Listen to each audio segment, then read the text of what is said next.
Les organisations de la société civile CODELT et Océan ont déposé les recours administratifs au cabinet de Mme F. Bazaïba. Dans ces documents, ils ont exigé l'annulation des 6 nouveaux contrats de concessions forestières non publiés au journal officiel.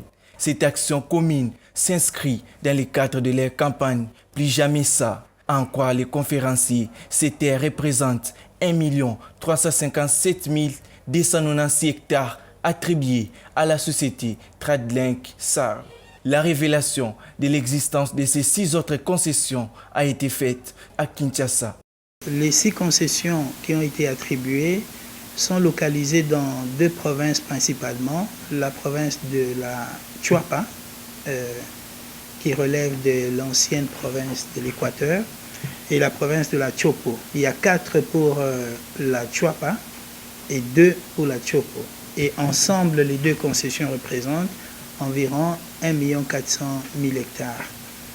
Alors, c'est des concessions de conservation qui sont destinées à valoriser le carbone forestier qui est maintenu ou augmenté dans ces concessions en contrepartie des paiements que ces entreprises attendent recevoir dans le système de marché de carbone au niveau international.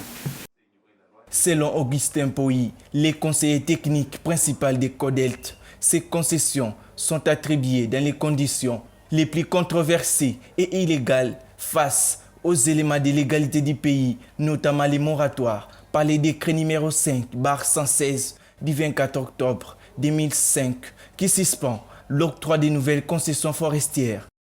Nous avons relevé que ces contrats comportent des éléments d'illégalité, d'irrégularité.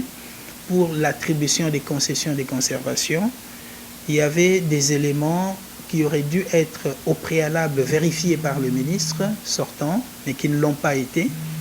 Il s'agit d'abord d'une décision motivée. Pour pouvoir attribuer une concession de conservation, il faut motiver par un arrêté pourquoi il doit attribuer ces concessions de conservation de gré à gré. Ces concessions viennent s'ajouter aux 13 autres qui ont été dénoncées antérieurement. Après les analyses de ces 2 ONG, l'ancien locataire du ministère de l'Environnement et Développement durable accumulé dans son passif environ 4 millions d'hectares, tous attribués à une seule année, 2020. Les communautés riveraines, la communauté nationale ne se retrouvent pas dans ces contrats.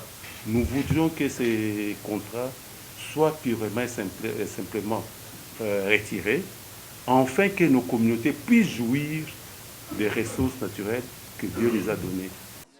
Signalons que cette découverte intervient après les autres concessions découvertes dernièrement par l'ONG internationale Greenpeace Afrique et celle dont l'affaire est pendante devant les conseils d'État.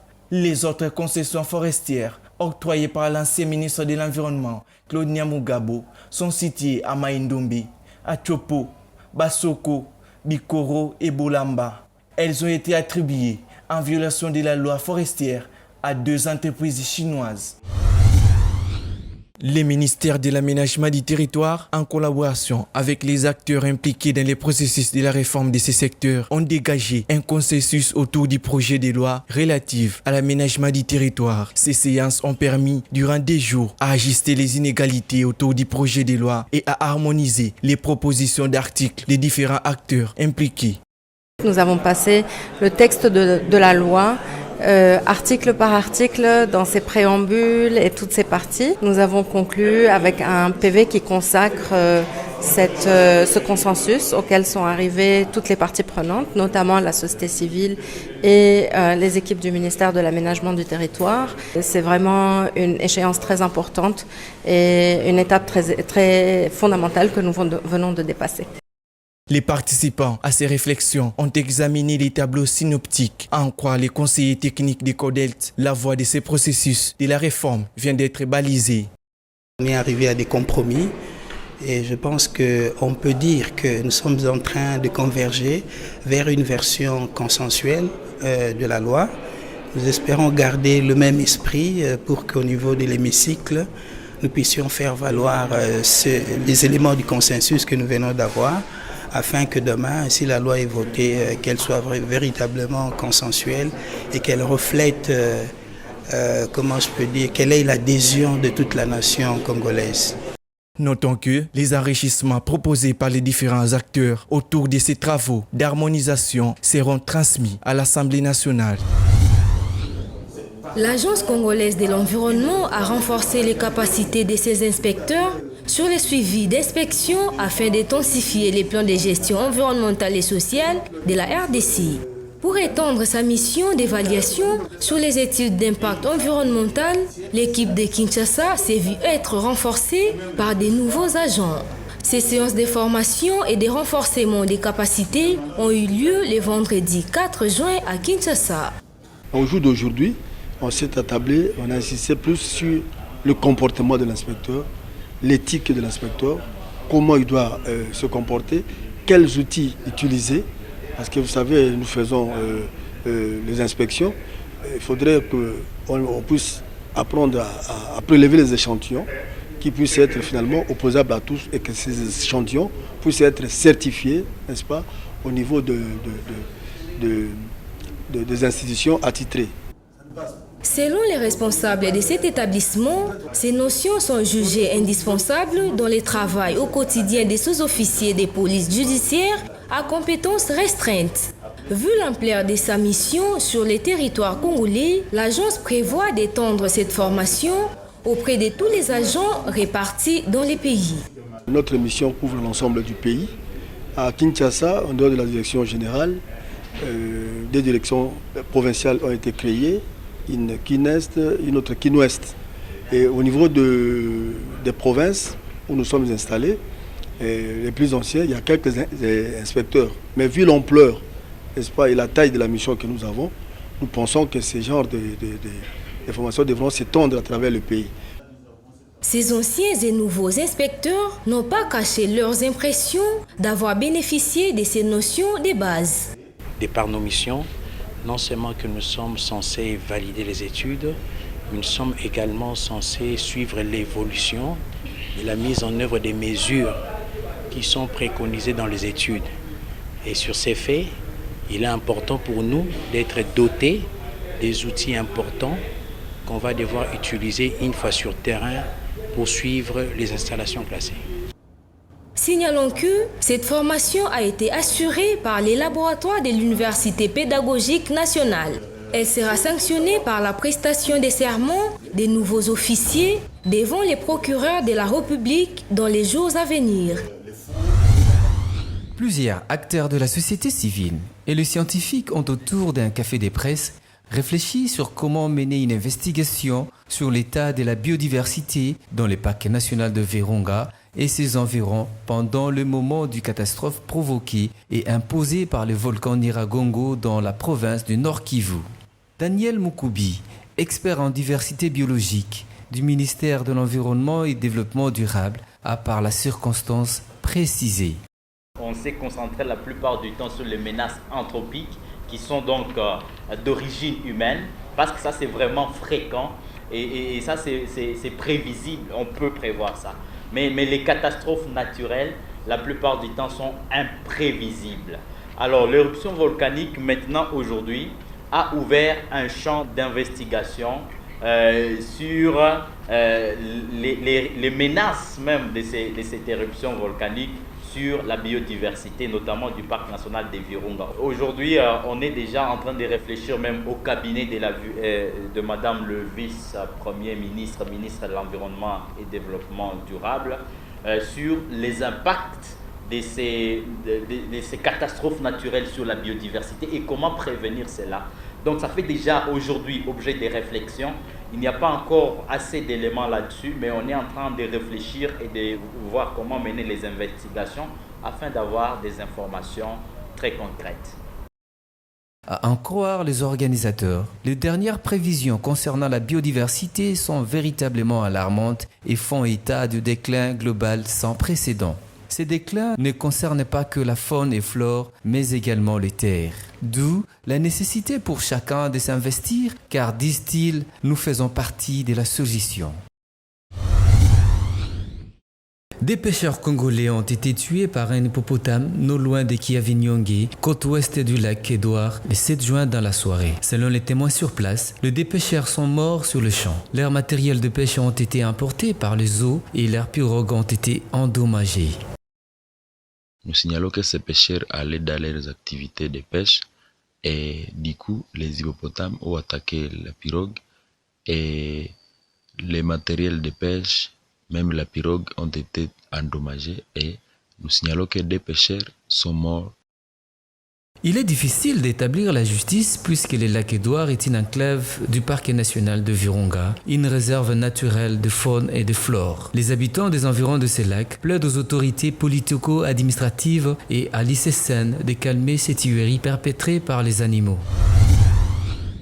Aujourd'hui, l'accès à l'eau potable et aux installations sanitaires de base est un enjeu mondial. 7 millions de personnes, dont au moins 2 millions d'enfants de moins de 5 ans, meurent chaque année de maladies liées à l'eau. Et 1,4 milliard de personnes dans le monde n'ont pas accès à l'eau potable. Les manques d'accès à l'eau potable des structures d'assainissement et des pratiques d'hygiène représentent les principales causes de la diarrhée en République démocratique du Congo. Au pays, cette maladie est la deuxième cause de mortalité la plus importante chez les enfants de moins de 5 ans. Dans cette même logique, les sources de l'UNICEF indiquent qu'en RDC, 3/4 de la population n'ont pas accès à l'eau potable. Pourtant, le pays regorge plus de 50% des réserves africaines d'eau. Ça fait aujourd'hui déjà plus de 42 jours depuis que le dernier cas a été déclaré négatif au CTE. Une bonne expérience pour UNICEF parce que dès les premiers jours de cette annonce, de cette déclaration de l'épidémie par le gouvernement de la RDC, UNICEF était déjà là, aux côtés du ministère provincial de la Santé et la division provinciale de la Santé pour les apporter notre soutien à cette réponse. On a réussi à apporter un appui dans différents domaines, notamment dans tout ce qui est prévention contre l'infection, ainsi qu'au hygiène et assainissement, nous avons apporté un grand apport. Cette organisation appuie le gouvernement dans sa mission et les équipes de l'UNICEF restent mobilisées dans la province du Nord Kivu pour continuer à améliorer l'accès à l'eau et à l'assainissement, d'approvisionner la population de Goma et de Bukavu afin de pallier à des maladies liées à la consommation de l'eau sale ainsi qu'à promouvoir les pratiques d'hygiène et soutenir les survivants ainsi que les enfants affectés. Nous avions réussi rapidement à monter une crèche parce que comme vous le savez, si les mères sont admises au CTE, on doit les séparer de leurs enfants. Et cette fois-ci aussi, comme vous savez, dans la 10e épidémie, il y a eu certaines allégations d'exploitation et abus sexuels. UNICEF s'est engagé aux côtés des différents acteurs pour que nous puissions cette fois-ci mobiliser tous les acteurs, surtout nos partenaires, du gouvernement, mais aussi d'autres organisations locales, pour qu'on puisse les former d'abord, mais les sensibiliser contre tout ce qui est abus, exploitation sexuelle. Maintenant, aujourd'hui, je pense que oui, c'est juste la fin d'une étape. Et nous entrons aujourd'hui dans l'étape de renforcement de la surveillance durant les 90 jours. Nous avons des interventions pour soutenir le programme du gouvernement. Et pour nous, on est vraiment très fiers. Plusieurs organisations nationales et internationales, en collaboration avec la Régie des eaux, mettent à la disposition des populations des services, des bornes fontaines qui alimentent en eau potable les habitants dans les communes et quartiers des villes de ces coins du pays. Grâce à ces efforts, le taux de diarrhée des enfants de moins de 5 ans à Goma a diminué de 13,1% en mai 2015 et à 7,9% en août 2018, d'après les derniers recensements. Une eau salubre, des installations sanitaires appropriées et une bonne hygiène sont essentielles pour aider les jeunes enfants à bien démarrer dans la vie. La mandarine est un agrume. C'est le fruit du mandarinier, un arbre de la famille des rutacées. Le mandarinier est un petit arbre aux feuilles simples, vert foncé brillant. Il n'est connu en Europe que depuis le début du 19e siècle. Il est cultivé en Algérie, en Espagne, en Sicile, en Tunisie, au Maroc, aux États-Unis et même en RDC. Dans les zones trop froides, on le greffe sur Pancirus afin qu'il puisse supporter les hivers plus rudes. La mandarine a une chair sucrée et parfumée. Elle est l'une des moins acides parmi les agrumes, mais elle a de nombreux pépins. Son écorce est fine, d'une couleur mandarine. Une mandarine se divise généralement en une dizaine de quartiers. Il existe différentes sources pour expliquer le nom donné à ce fruit, ayant toutes en commun le titre des hauts fonctionnaires de l'Empire chinois, les mandarins. Selon certaines sources, le fruit a été baptisé mandarine car les mandarins l'appréciaient particulièrement. La mandarine peut s'épulcher facilement. En commençant par le sommet du fruit, les quartiers peuvent être séparés sans perdre le jus. Ces qualités en font un fruit facile à consommer. Sa valeur énergétique est d'environ 40 kcal pour 100 grammes. Les utilisations de la mandarine sont identiques à celles de l'orange.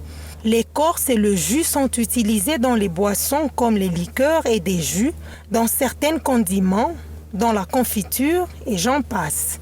La peau de la mandarine peut également être utilisée dans des préparations médicales, en particulier dans la médecine traditionnelle chinoise. Quant aux bienfaits de la mandarine, elle favorise la bonne digestion, renforce le système immunitaire, combat le cancer du sein, les douleurs et la poussée du ventre, selon certaines études. Consommer la mandarine régulièrement rajeunit la peau.